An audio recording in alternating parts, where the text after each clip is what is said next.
Rakaska sat calmly as the human before her sputtered and fumed, his face reddening and his movements becoming more and more animated and unseemly, especially for a priest.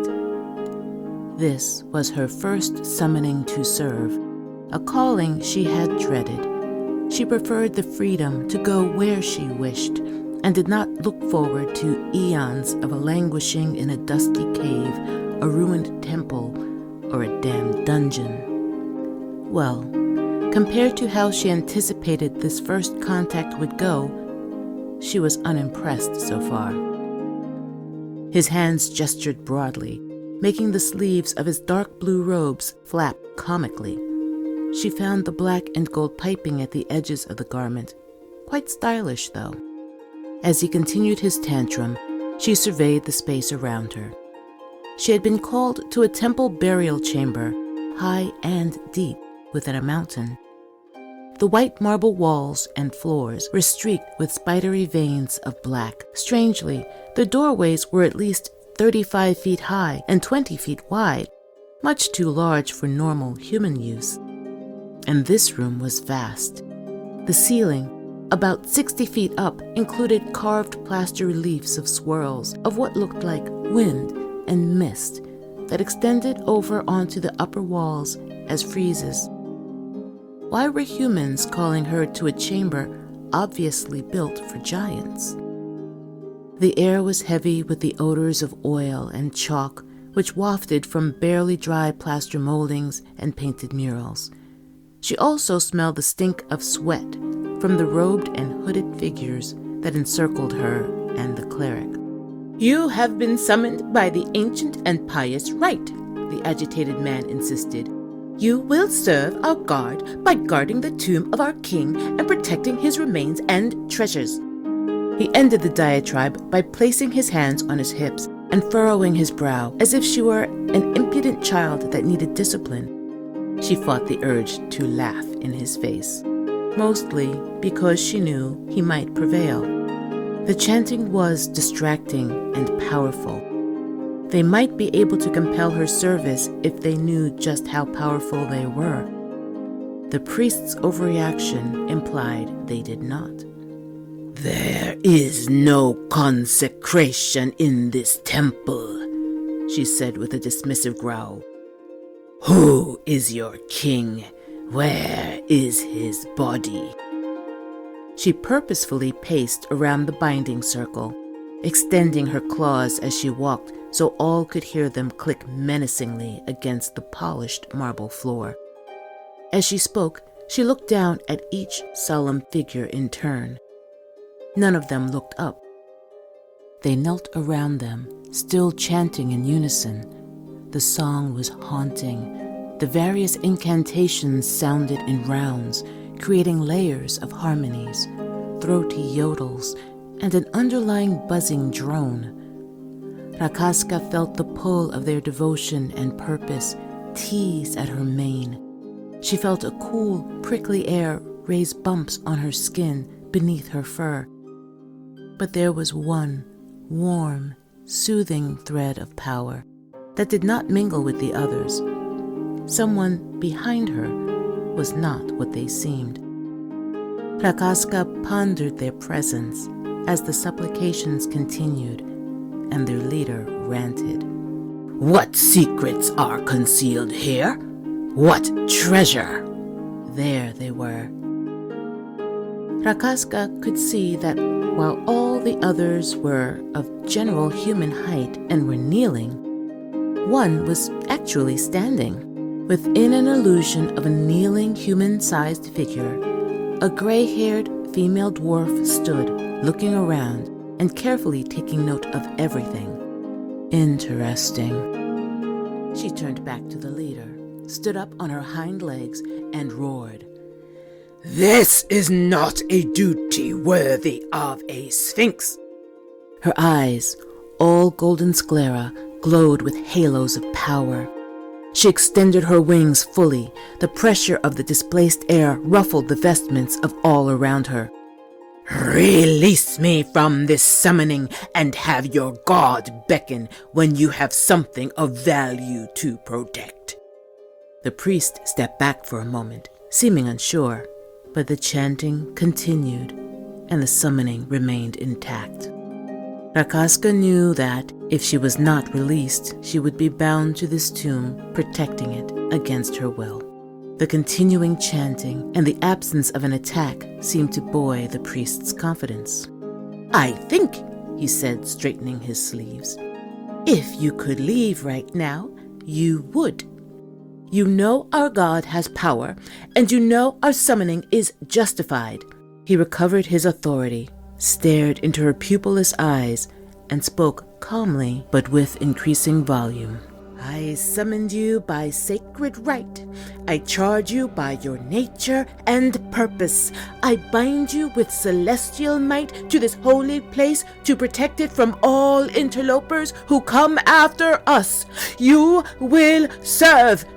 The prickly sensation instantly turned into the sensation of thousands of pins being pressed into her all over her body.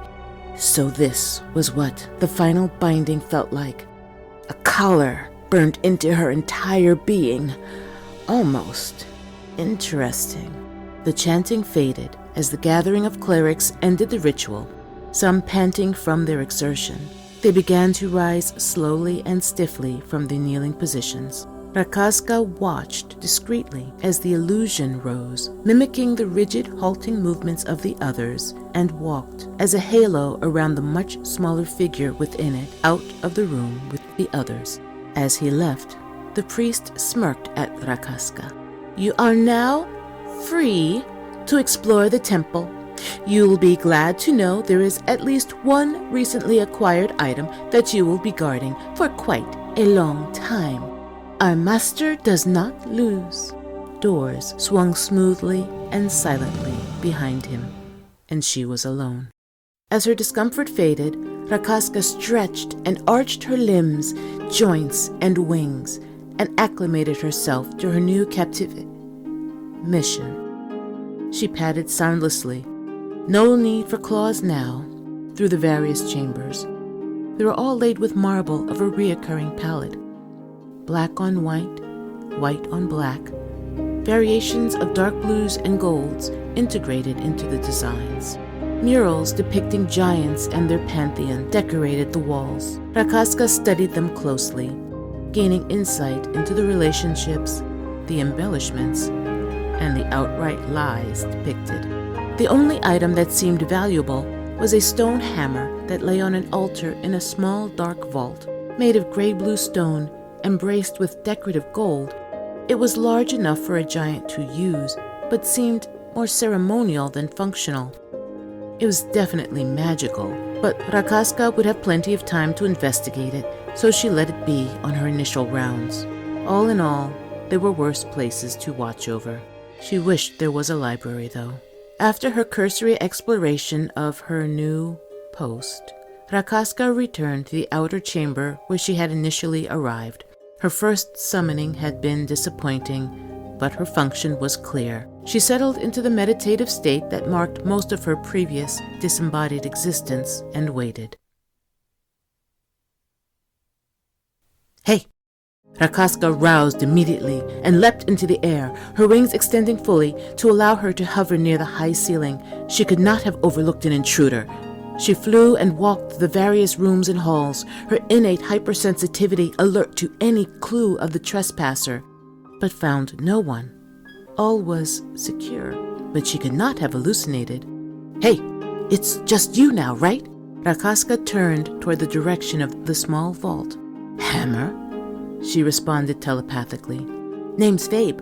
It's a pleasure to talk to someone again.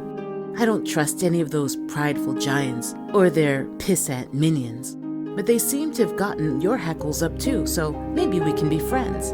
It seems we'll be roommates anyway." Rakaska landed and went into the vault. The hammer had not moved, but its, Fabe's, appearance had changed drastically. Fabe now seemed much sturdier, a very functional warhammer, but for use by a much, much smaller being. Rakaska understood. "I think someone is coming for you." She told him of her experience of the summoning and of the dwarf who had snuck in to reconnoiter. Rakaska was relieved and glad to have someone to converse with and new secrets to learn. Unfortunately, the companionship was short-lived. Babe was retrieved a few weeks later and exchanged to pay a gambling debt. The master seemed to be more of a loser than that priest knew.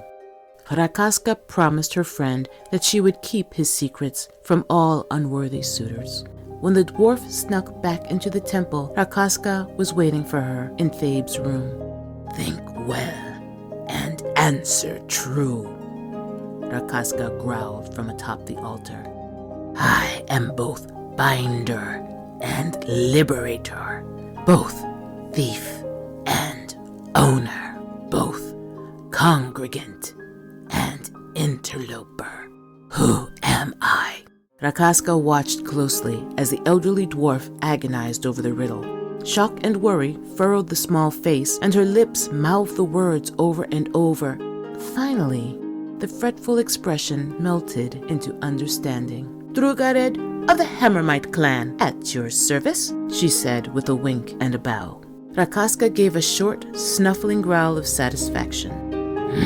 She would not have to kill this feisty mortal because her presence at the summoning created a loophole Rakaska could exploit. But she heard guards coming. "I wish you luck in your quest. I hope Fabe finds his way home." "Who's Fabe?" "Quiet," said Rakaska, and used her highest spell power to make the dwarf completely invisible, just as several giant guards piled into the small room. Behind them was that confounded head priest. "One of the binding priests was found several days dead. There was an impostor here when you were summoned. Has anyone been here?" Rakaska watched the relatively tiny creature tiptoe around the guards and out the door. "No one has been here that did not have authority to be here, according to your summoning, my purpose, and the celestial bonding." And that was the last time I heard her voice. When Drew ended her tale, the only sounds were the crackle from the tent stove and the occasional rasping of sand blown against the hide walls of their shelter. It was well made and large enough for the entire crew to sleep in. Femi and Drew had set wards to warn them and protect them from desert creatures and other disturbances during the night. I only knew the hammer had been forged by my clan to fight giants centuries ago, and then was stolen by them. I made it my first mission to retrieve it. The giants must have done something to it so they could wield it for their own purposes, changed its shape, abilities, and even its name. She called it Fabe, but its first name was Drugared. It means mercy in my clan's tongue. Drew's eyes widened with realization. "And no one else say it for a few minutes, or it will bring this whole tent down around us." It seems it spoke to her, but it can only send me flashes of feeling, sometimes bits of words and dreams. It wants me to find that sphinx that saved me, so it can remember the secrets it told her. I know it can help us, but that temple has long since been destroyed by war. This area was all mountains, and now you see what it is. They had all seen the desert they traveled through for the last 2 days. There was nothing that even hinted of a mountain except the occasional outcropping of rock. If these were mountains, the desert had ridden like a tidal wave and deluged the peaks in an ocean of sand. Anyway, she might not be here. She might not remember me. She might regret letting me go and decide I am no longer protected. Wertnob spoke up. "Or perhaps, as you all did, she will show—" "No!" exclaimed the rest as the familiar hum buzzed in their ears, and they realized they would be sleeping rough that night.